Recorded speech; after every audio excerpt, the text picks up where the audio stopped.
अब्बा के फौत होने के कुछ दिन बाद भाई भाभी ने मेरा सामान बांधा और बोले, हम ये घर बेच रहे हैं, तुम अपना इंतज़ाम कर लो। मैंने तड़प के कहा, इस घर में मेरा भी हिस्सा है। ये सुनते भाभी ने मुझे थप्पड़ मारा और घर से निकाल दिया। मैं दर बदर भटकती अब्बा की कब्र पर जा बैठी। मैं दिन रात वहाँ बैठ के फातिहा पढ़ती। जब सो के उठती तो ताज़ा खाना और ठंडा पानी रखा होता और एक ख़त जिस पे लिखा होता, तुम्हारा बाप तुम्हारे साथ है। एक दिन तजस्सुस में सोने का नाटक किया ताकि देख सकूं खाना कौन रखता है, पर होश उड़ गए जब मैंने उसकी मिन्नतें की कि वो मुझे अपने साथ ले जाता, मगर वो इस बात पे भी राज़ी ना हुआ। जब मुझे और कोई रास्ता नज़र ना आया तो मैंने भी अपना लहजा ठोस किया और उसको साफ साफ कह दिया कि अगर तुम्हारा यही फ़ैसला है तो ठीक है, लेकिन फिर मुझे भी इस घर में से हिस्सा चाहिए। आखिर ये भी मेरे बाप का घर है। मुझे लगा था कि शायद उस इंसान में इतनी इंसानियत तो बची ही होगी, मगर तभी मेरी भाभी आगे आई और उसने मेरे मुंह पे एक ज़ोरदार थप्पड़ मारा। वो जो मेरे सगे भाई भाभी थे, उन्होंने मेरे साथ वो सलूक किया जो किसी गैर के साथ भी कोई ना करे। मैं उनके सामने बहुत रोई, बहुत गिड़गिड़ाई कि वो मुझ पर इतना सितम ना ढाते, मगर उन्होंने मुझे ठोकर मारी और मुझे घर से निकाल दिया। मैं अपना मुख्तसर सा सामान उठाए दर दर फिरती, सोचती रही कि अब मैं कहाँ जाऊँगी। जब कुछ समझ ना आया तो कब्रिस्तान गई और अम्मा अब्बा की कब्र के सरहाने बैठ के रोने लगी। मैं सारा दिन उनके कब्र पे बैठी फातिहा पढ़ती, आंसू बहाती और फिर शाम ढलते ही खुद को छुपा के सो जाती। मेरे पास और तो कोई ठिकाना था नहीं जहाँ मुझे पनाह मिलती, इसलिए मैंने अम्मा अब्बा की कब्रों को ही अपनी आगोश बना लिया। मगर मेरी हैरत की इंतहा न रही जब एक दिन मेरी आँख खुली तो मेरे सरहाने ताज़ा खाना और पानी की बोतल पड़ी थी। मैं 2 दिन से भूखी थी, इसलिए कुछ सोचे समझे बिना वो खाना खा लिया, मगर फिर तो वो मामूल ही बन गया। जब मेरी आँख खुलती तो सरहाने ताज़ा खाना और पानी पड़ा होता। मुझे लगता था कि शायद कोई राह चलता मुझ पे तरस खा कर वो रख जाता था, मगर एक दिन जब उस खाने के साथ मुझे एक कागज़ भी मिला तो उस पर लिखी तहरीर पढ़ के गोया मेरे औसान खता हो गए, क्योंकि उस पर लिखा था कि फ़िक्र मत कर मेरी बच्ची, तुम्हारा बाप तुम्हारे साथ है। मैंने एक नज़र उस तहरीर को देखा और एक नज़र उस कब्र को जो मेरे बाप की ही थी, और सोचने लगी कि आखिर वो कौन था जो मेरी मदद कर रहा था। मैं कब्र के पास बैठी, हाथ में वो पर्ची थामे सोचों के समुंदर में गुम थी। मेरा बाप, मेरे हाथ कांप रहे थे, दिल ऐसे धड़क रहा था जैसे अभी सीना चीर के बाहर आ जाएगा। क्या वाकई वो अब्बा थे? नहीं, ये मुमकिन नहीं। मैंने खुद ही अपने वहम को झटकने की कोशिश की, मगर अगले ही लम्हे मेरे सर पे आसमान टूट पड़ा। मेरा नाम आयमा है। मेरा ताल्लुक़ कराची के एक रोपोश इलाके से था जहाँ मैं अपने अम्मा अब्बा और बड़े भाई के साथ रहती थी। मेरे अब्बा एक कारखाने में प्लास्टिक के खिलौने बनाने का काम करते थे और अम्मा भी अब्बा के साथ उनके काम में मदद करती थी। हम एक किराए के 2 कमरों के छोटे से मकान में रहते थे। अम्मा कारखाने में काम करके आती तो मोहल्ले के बच्चों को सुपारा भी पढ़ाती, क्योंकि घर का गुजारा बहुत मुश्किल से होता था। इसलिए 2 वक्त की रोज़ी रोटी के लिए अम्मा अब्बा से जितना हो सका उन्होंने हर तरह का मेहनत मशक्क़त वाला काम किया, मगर कभी अपनी ज़रूरत के लिए किसी के सामने हाथ नहीं फैलाया था। मैंने अपनी ज़िंदगी में सबसे ज़्यादा जो चीज़ सीखी थी वो ये थी कि हालात जैसे भी हों, बस इंसान को खुददारी नहीं छोड़नी चाहिए। मेरे भाई ने मैट्रिक के बाद ही अब्बा का हाथ बटाने के लिए काम शुरू कर दिया। वो दिन में एक वर्कशॉप में गाड़ियों की मरम्मत का काम सीखता और शाम को एक दुकान पर मुलाजमत करके कुछ पैसे कमाने लगा। अम्मा अब्बा खुद तो पढ़े लिखे थे नहीं, मगर उनकी ख्वाहिश थी कि हम दोनों बहन भाई अच्छी तालीम हासिल करें और अपने पैरों पे खड़े हो जाएं। मगर हालात ऐसे थे कि अक्सर हमें किताबों से ज़्यादा चूल्हे की फ़िक्र रहने लगी। मैंने मैट्रिक तो किसी न किसी तरह मुकम्मल कर ही लिया था, मगर आगे पढ़ने के लिए अम्मा अब्बा के पास फ़ीस के पैसे ना थे। अम्मा ने मुझे मोहल्ले में बच्चों को ट्यूशन पढ़ाने का मशवरा दिया ताकि मैं अपने गुजारे लायक पैसे जोड़ सकती। मैंने हिम्मत की और चंद घरों में ट्यूशन्स लेना शुरू कर दी। थोड़ी ही अरसे में मेरी मेहनत रंग लाने लगी और मैंने अपनी इस थोड़ी सी कमाई पर अपने कॉलेज की तालीम शुरू कर ली। असद को भी अम्मा ने समझाया था कि वो भी कम से कम इंटरमीडिएट ही कर लेता ताकि उसको कोई अच्छी नौकरी ही मिल जाती, मगर वो बज़िद था कि उसके पास काम के साथ साथ पढ़ाई में दिमाग खपाने का वक्त नहीं, इसलिए उसने मुश्किल से ही मैट्रिक तक पढ़ा था। मैं दिन भर ट्यूशन्स पढ़ाती और अम्मा के साथ मिल के घर का काम करती और रात को अपनी पढ़ाई करती। अम्मा अब्बा मेरे हौसले की दाद देते और मेरे लिए दुआ करते कि मैं कामयाब होकर घर के हालात बदल दूँ। मगर जैसा हम सोचते हैं ज़रूरी नहीं कि वैसे ही ज़िंदगी भी हमारे मुताबिक चल सके। ज़िंदगी में सब कुछ तो आसान नहीं होता। ऐसे ही हमारी ज़िंदगी ने भी एक भयानक रुख मोड़ा जब खबर मिली कि अब्बा कारखाने में काम कर रहे थे कि कुछ भारी मशीनरी उनके ऊपर गिरी, जिससे वो शदीद ज़ख्मी हो गए। वो खबर सुन के तो हमारे हाथ पाँव फूल गए, क्योंकि अब्बा के इलाज के लिए हमारे पास पैसे नहीं थे और अब्बा का काम तो वैसे भी छूट गया। कारखाने वालों ने अब्बा की मजदूरी दे दिला के उनको काम से फारिग कर दिया। अम्मा पर भी सदमा था और ऊपर से माली बोझ भी बढ़ गया। असद ने अपनी नौकरी के साथ साथ एक और काम भी ढूंढ लिया, मगर उसकी कमाई से बमुश्किल घर का गुजारा ही हो पाता। अब्बा के इलाज के लिए हम चाह के भी पैसे इकट्ठे नहीं कर सके थे, और तब मुझे फ़ैसला करना था कि मैं पढ़ाई जारी रखती या घर के हालात बेहतर करने के लिए कोई और रास्ता तलाश करती। जब अम्मा अब्बा को पता चला कि मैं पढ़ाई छोड़ने के बारे में सोच रही थी, तो अब्बा ने मुझे बहुत समझाया कि मैं अपनी पढ़ाई अधूरी न छोड़ूं, बल्कि अपनी डिग्री मुकम्मल कर लूं। इसके बाद मुझे कोई न कोई बेहतर काम तो मिल ही जाएगा। मगर घर के हालात मेरे सामने थे, और ऐसे हालात में मैं भला अपनी पढ़ाई कैसे मुकम्मल कर सकती थी। मैं जानती थी कि मेरी पढ़ाई से ज़्यादा इस वक्त घर का चूल्हा जलाना ज़्यादा ज़रूरी था। इसलिए मैंने इंटरमीडिएट के बाद पढ़ाई को खैर बात कह दिया और किसी नौकरी की तलाश करने लगी। पढ़ाई तो मेरी इतनी अच्छी थी नहीं जो मुझे किसी अच्छी जगह पे नौकरी मिल जाती, लेकिन मैंने अपनी कोशिश जारी रखी और आखिरकार मुझे एक प्राइवेट स्कूल में नौकरी मिल ही गई।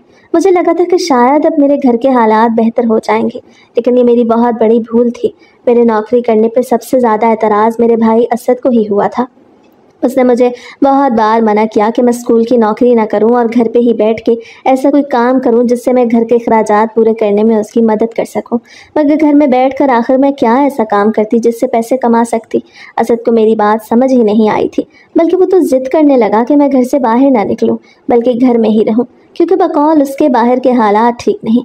अम्मा अब्बा ने उसको समझाने की बहुत कोशिश की कि वो अकेला सारे घर का बोझ कैसे उठा सकता था, मगर उसको तो सिर्फ इस बात पे एतराज़ था कि मैं घर से बाहर ना निकलूं, क्योंकि लोग उसको तरह तरह की बातें करते थे कि अपनी बहन की कमाई खा रहा था। मैं जानती थी कि मेरे भाई का गुस्सा अपनी जगह दुरुस्त था। वो अपनी बहन को बाहर काम करते नहीं देख सकता था, क्योंकि इस तरह लोग उस पर उंगलियां उठाते थे। मगर मैं भी क्या करती, घर के हालात ख़राब थे। अम्मा अब्बा बूढ़े हो चुके थे, जबकि अब्बा तो कोई काम भी नहीं कर सकते थे, क्योंकि उनका जिस्म भारी मशीनरी की वजह से बहुत ज़्यादा कमज़ोर हो चुका था। और हम रहते भी किराए के मकान में थे, जहाँ हर महीने वक्त पर पैसे देना पड़ते थे। मैंने अम्मा अब्बा के समझाने पे भी असद के फ़ैसले को कबूल न किया। मैंने सोचा कि अगर मैंने उसकी ज़िद मान ली तो घर के अखराजात कभी होते ही नहीं सकेंगे। मुझे स्कूल में जो नौकरी मिली वो तनख्वाह कम होने के बावजूद मेरे लिए बहुत अहम थी। मैंने अम्मा अब्बा को यकीन दिलाया कि मैं अपने इज़्ज़त और वक़ार के साथ काम करूंगी और किसी को शिकायत का मौका नहीं दूंगी। मगर असद को कौन समझाता, मगर फिर भी मैंने सब्र किया, क्योंकि मुझे मालूम था कि कुछ ना होने से कुछ होना बेहतर है। असद का रवैया मेरे साथ दिन ब दिन सख्त होता जा रहा था। वो मुझसे बात करना कम कर चुका था और अक्सर गुस्से में मुझ पर चिल्लाने लगता। अम्मा अब्बा भी उसकी ज़िद से तंग आ चुके थे, मगर वो अपनी अनाज छोड़ने को तैयार ही नहीं था। एक दिन ऐसा आया जब उसको नौकरी से निकाल दिया गया। वो जिस वर्कशॉप पे काम करता था वहाँ कुछ झगड़ा हो गया और उससे काम से निकाल दिया गया, क्योंकि मेरा भाई तो वैसे भी लड़ाइयों में शेर था। जब घर के हालात और ज़्यादा ख़राब होने लगे तो मैं अपने पैसों से घर के अखराजात पूरे करने की कोशिश करने लगी, मगर असद ने वो पैसे लेने से इनकार कर दिया। वो कहता था कि उसे लोगों की बातें मज़ीद नहीं सुननी। असद खुद बेरोज़गार था, मगर उस गुस्से में तो वो किसी से बात ही ना करता, जैसे उसकी बेरोज़गारी की वजह भी हम ही थे। अम्मा अब्बा उसकी खामोशी से परेशान थे, मगर वो कुछ बोलने को तैयार ही नहीं था। फिर एक दिन असद ने यह ऐलान किया कि उसने मेरी शादी तय कर दी थी। मैं उसकी बात सुन के हैरान रह गई। मेरे साथ साथ अम्मा अब्बा भी उसके इस फैसले पे हैरान थे और उससे पूछने लगे कि आखिर उसने इतना बड़ा फैसला अकेले ही कैसे कर लिया। मगर उसने वही जवाब दिया जो वो हमेशा कहता था कि मैं अब उस लड़की को और काम नहीं करने दूंगा, लोग क्या कहेंगे। उसकी बात सुन के मुझे गुस्सा तो बहुत आया, मगर मैं खामोश रही। अम्मा अब्बा ने भी उसको समझाने की कोशिश की, मगर उसने हमेशा की तरह एक न सुनी। मैं अपनी ज़िद पे अड़ा रहा, मगर मैंने भी फैसला कर लिया कि मैं फ़िलहाल शादी तो बिल्कुल भी नहीं करूँगी। मगर उस वक्त मेरी सुननी ही किसने थी।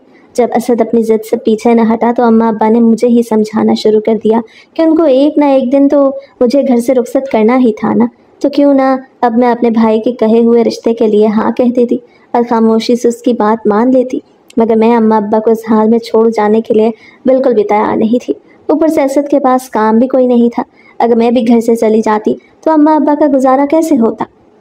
अम्मा बेशक मोहल्ले के बच्चों को सुपारा पढ़ाती थी, मगर उससे भी वो कितने पैसे कमा लेती थी। उससे तो उनका गुजारा बिल्कुल भी नहीं हो सकता था। तब मैंने असद के सामने एक शर्त रख दी कि अगर वो किसी अच्छी जगह नौकरी कर लेता और अम्मा अब्बा के लिए रोज़ी रोटी का बंदोबस्त कर लेता तो मैं भी उसकी बात मानने के लिए तैयार थी। मगर उसके पास मेरी हर बात का जवाब पहले से ही मौजूद था। उसने मुझे साफ साफ कह दिया, मैं अगर तुम्हारी शादी के अखराजात पूरे कर सकता हूँ तो अम्मा अब्बा को 2 वक्त की रोटी भी खिला सकता हूँ, इसलिए तुम्हें उनकी फ़िक्र करने की ज़रूरत नहीं। میں شادی کے لیے تیار تو نہیں تھی، مگر اماں ابا کے اصرار اور اپنے بھائی کے مجبور کرنے پر مجھے بوجھل دل کے ساتھ ہاں کرنا ہی پڑی، کیونکہ میں نہیں چاہتی تھی کہ میرے بھائی کو میری وجہ سے کسی مشکل کا سامنا کرنا پڑتا۔ اسد نے میرا رشتہ اپنے ہی کسی جاننے والے سے طے کر دیا اور خود ہی سارے معاملات نپٹا دیے۔ اماں ابا نے بھی مجھے یہی کہا کہ اسد نے خود تحقیق کر لی تھی تو فکر کی ضرورت نہیں تھی۔ اسد مجھ سے بھی یہی کہتا کہ تم میری بہن ہو، میں تمہارے لیے کوئی غلط فیصلہ تو نہیں کر سکتا نا، اور میں نے بھی اس کی بات پہ یقین کر لیا۔ اماں تو میری شادی کے لیے بہت زیادہ پرجوش تھی۔ انہوں نے کچھ پیسے جمع کر کے میرے لیے کچھ زیور بنا رکھا تھا، اور جب میں آصف کے ساتھ رخصت ہوئی تو اماں نے مجھے سب کے سامنے وہ زیورات پہنائے۔ آصف کا تعلق ایک درمیانے درجے کے گھرانے سے تھا، اور وہ اپنے ماں باپ کا اکلوتا ہی بیٹا تھا۔ اس کی ایک ہی بہن تھی جو شادی شدہ تھی، وہ ایک کمپنی میں بہت اچھی نوکری کرتا تھا۔ اس کے ابا کا بھی ایک چھوٹا سا حکیم دواخانہ تھا جس سے ہمارا گزارا بہت اچھا ہو جاتا۔ آصف اور اس کے گھر والے بہت اچھے تھے، وہ میرا بہت خیال رکھتے اور میں بھی آصف کے ساتھ بہت خوش تھی، لیکن پھر بھی اماں ابا کی فکر مجھے ہر وقت ستاتی رہتی۔ رہ کر میرے دل میں بس یہی خیال آتا کہ نہ جانے اسد کو کوئی نوکری ملی بھی تھی یا نہیں، لیکن میں یہ دیکھ کے حیران رہ گئی کہ اسد نے تو گھر کا نقشہ ہی بدل کے رکھ دیا تھا۔ اس نے گھر میں ضرورت کا سارا سامان رکھ لیا، اور جہاں پہلے ہم 2 وقت کی روٹی کو ترستے تھے، اب تو وہاں ہر دوسرے دن طرح طرح کے پکوان پکنے لگے۔ مجھے یہ معلوم ہوا کہ اسد کسی بہت اچھی کمپنی میں نوکری کرنے لگ گیا تھا، جس کی وجہ سے گھر کے حالات بدلنے لگے تھے۔ میں مطمئن ہو گئی کہ چلو میرے نکمے بھائی کو بھی ذمہ داری کا احساس ہو گیا، ورنہ وہ تو جہاں بھی جاتا تھا لڑائی جھگڑا کر کے کام چھوڑ چھاڑ کے واپس آ جاتا تھا۔ لیکن پھر اس کی نوکری کے بارے میں سن کر میری فکر ذرا کم ہو گئی، مگر میں یہ نہیں جانتی تھی کہ بہت جلد ہی میرے سر پہ کتنی بڑی قیامت ٹوٹنے والی تھی۔ ابھی میری شادی کو 2 مہینے ہی گزرے تھے کہ آصف کا رویہ میرے ساتھ تلخ رہنے لگا۔ وہ مجھ سے بات بات پہ جھگڑنے لگا۔ میں نے اس کے بدلتے رویے کے بارے میں کسی کو بھی نہیں بتایا، بلکہ میں تو اپنے ماں باپ اور بھائی کے گھر کے بدلتے حالات کی خوشی میں آصف کے رویے کو بھی نظر انداز کر گئی۔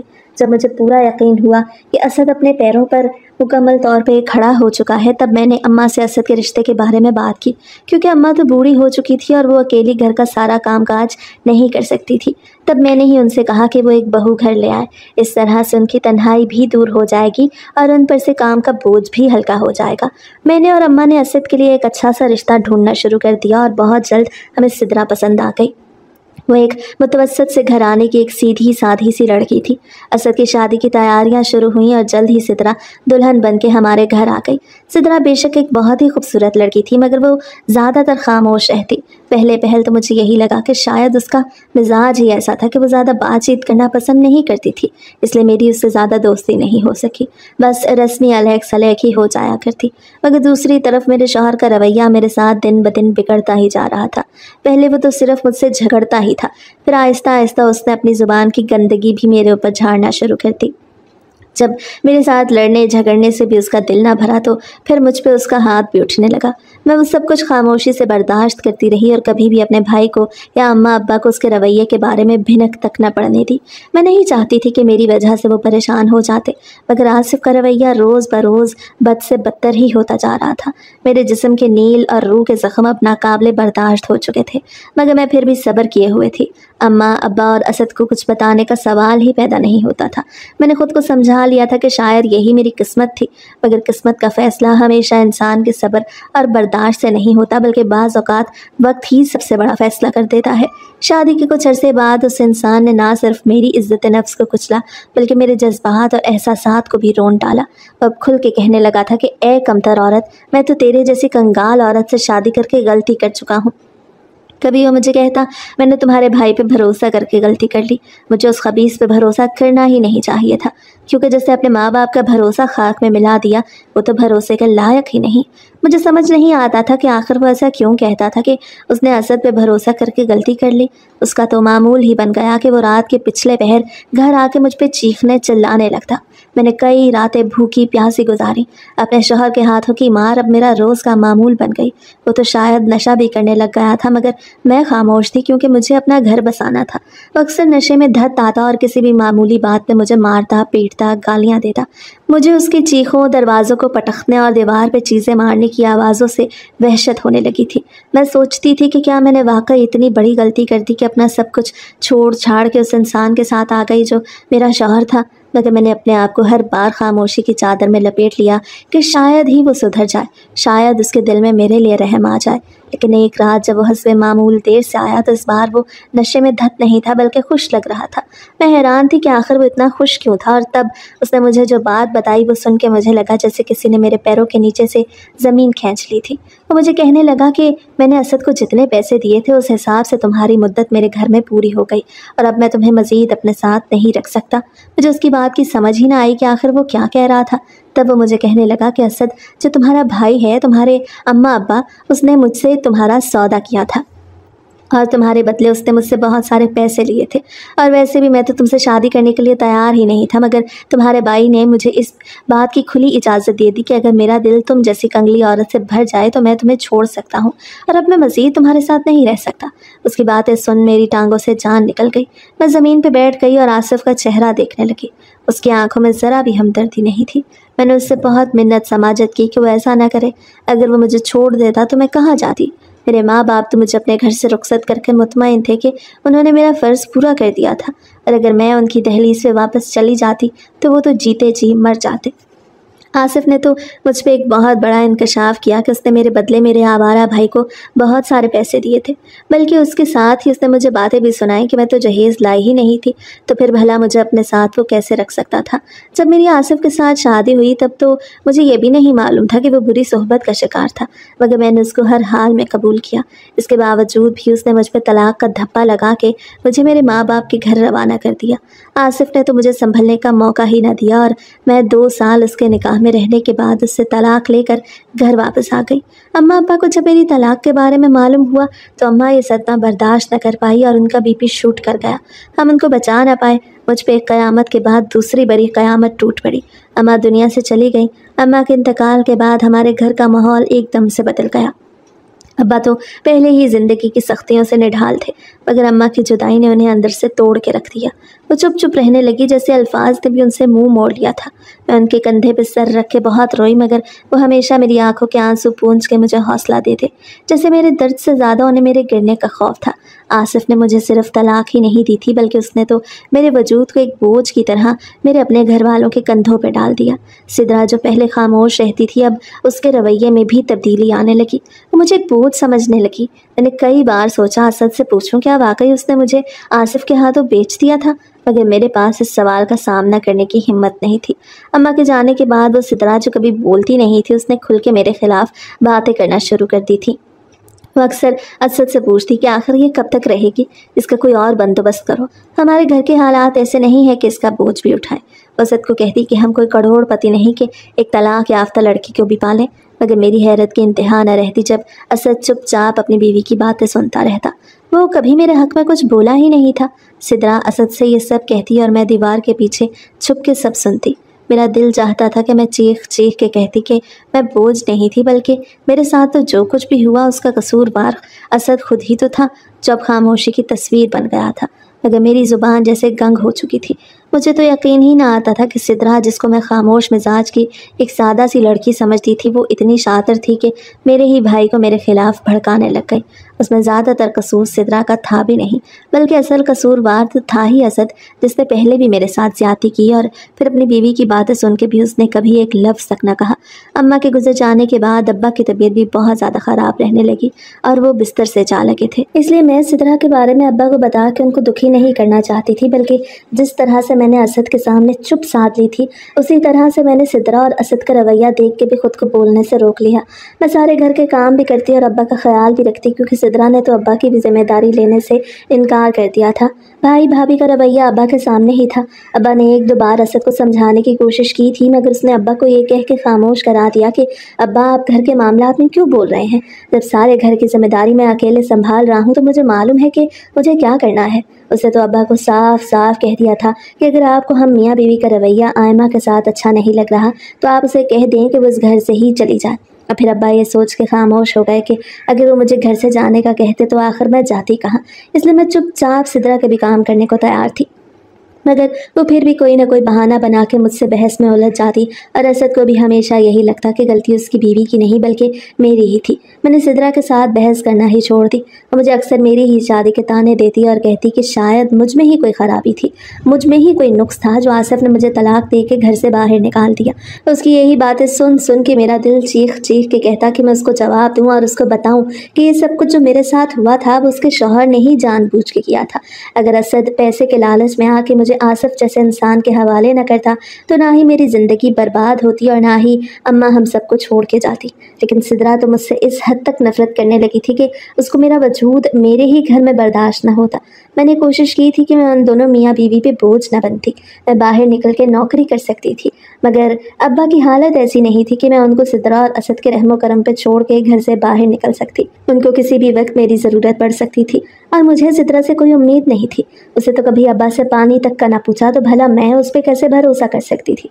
मैं उसके सारे काम करती, इसके बावजूद भी वो मेरी रोटियां गिनते न थकती, बल्कि अक्सर वो मेरे हिस्से का खाना किचन से बाहर रख के किचन को ताला लगा देती।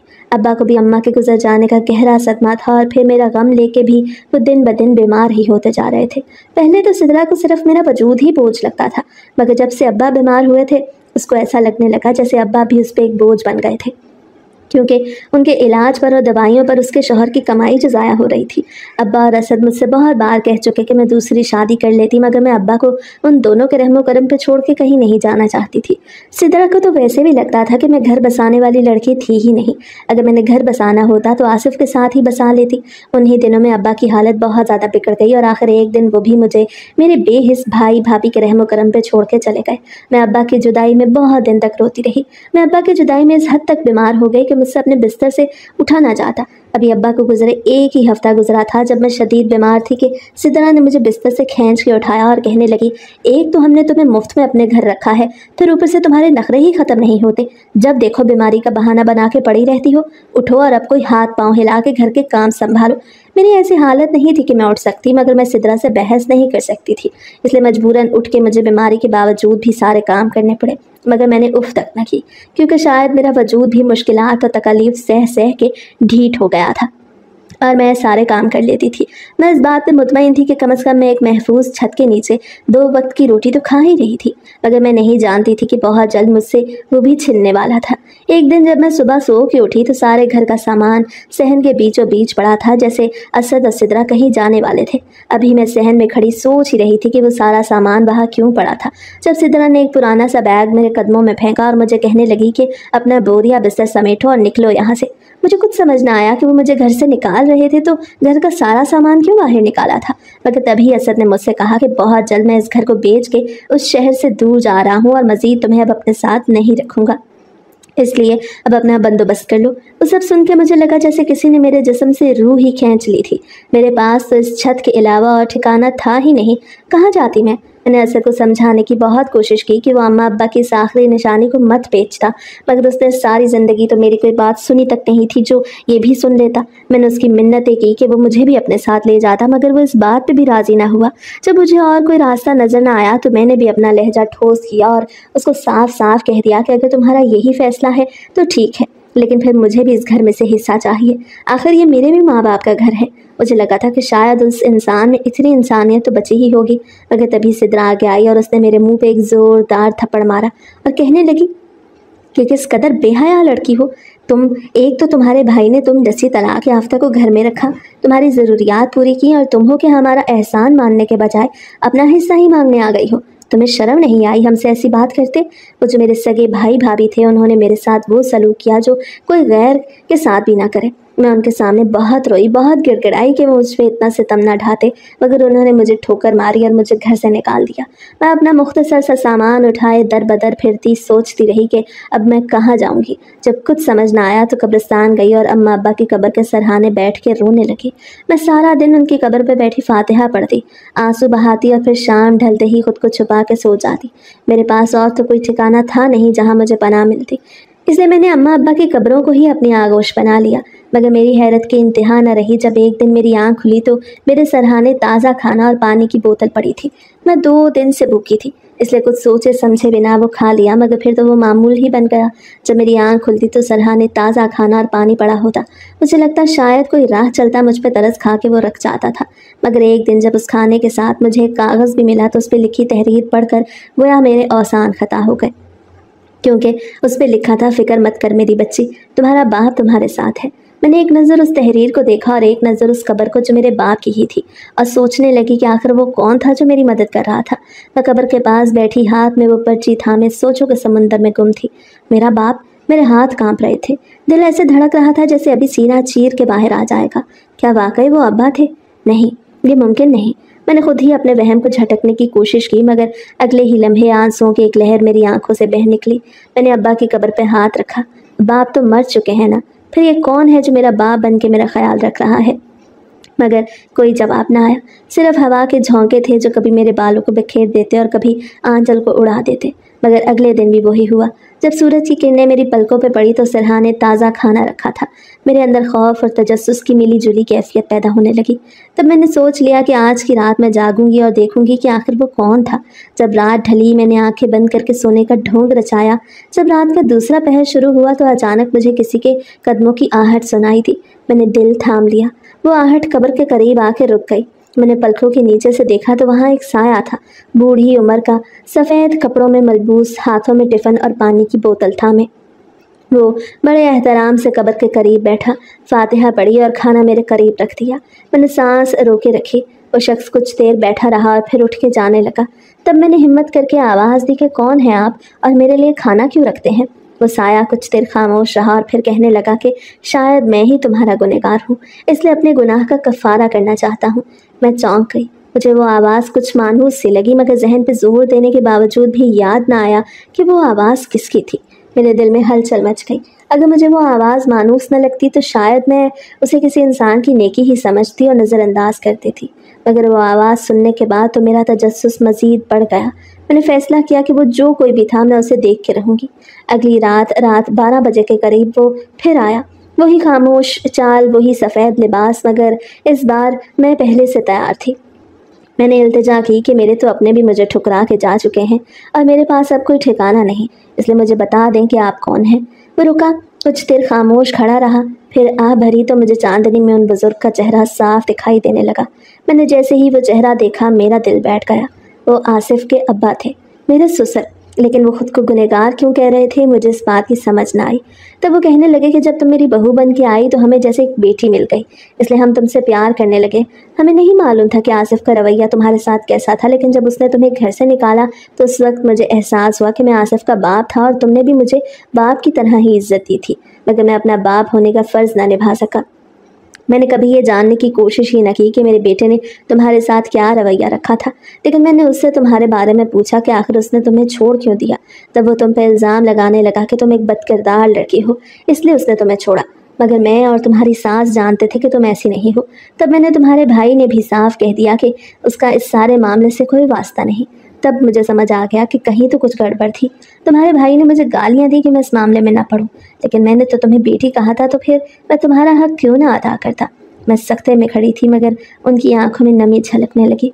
मैं तुमसे तुम्हारे घर भी मिलने आया था कि अपने बेटे के गुनाह की माफ़ी मांग सकूं, मगर तुम्हारे भाई ने मुझे तुमसे मिलने ना दिया। और जब तुम्हारे अब्बा का इंतकाल हुआ तो मैं उनकी कब्र पर दुआ करता। फिर एक दिन मुझे तुम कब्र के सरहाने रोती हुई नजर आई। तब मुझे लगा कि तुम्हारे साथ जो कुछ भी हुआ उस सब का जिम्मेदार मैं हूँ, क्योंकि तुम मेरे बेटे के निकाह में थी और तुम जब तक हमारे घर में थी ये मेरी जिम्मेदारी बनती थी कि मैं अपने बेटे को समझाता कि क्या सही है और क्या गलत, लेकिन मैं चुप रहा। इसलिए अब मैं अपने इस गुनाह का कफ़ारा अदा करना चाहता हूँ। मैं फूट फूट के रो पड़ी और उनसे कहने लगी कि अब मेरे पास तो कुछ भी नहीं, क्योंकि मेरे भाई ने तो मेरा सब कुछ छीन लिया। मगर उन्होंने शफकत से मेरे सर पे हाथ रखा और कहने लगे कि बेटी, रब की ज़मीन बड़ी वसी है, तुम यहाँ कब्र के पास नहीं रह सकती, चलो मेरे साथ गाँव में। मेरी एक हवेली है जो मैं आसिफ के नाम करने वाला था, मगर अब वो तुम्हारी मिल्कियत है और तुम वहाँ सुकून से रह सकती हो। मैंने लम्हा भर को सोचा और समझ आ गया कि मेरे पास इसके सिवा और कोई चारा नहीं था, इसलिए फिर मैंने हाँ में सर हिला दिया। मैं उनसे बहुत कुछ कहना चाहती थी, उनका शुक्रिया अदा करना चाहती थी, मगर आवाज़ गले में अटक गई।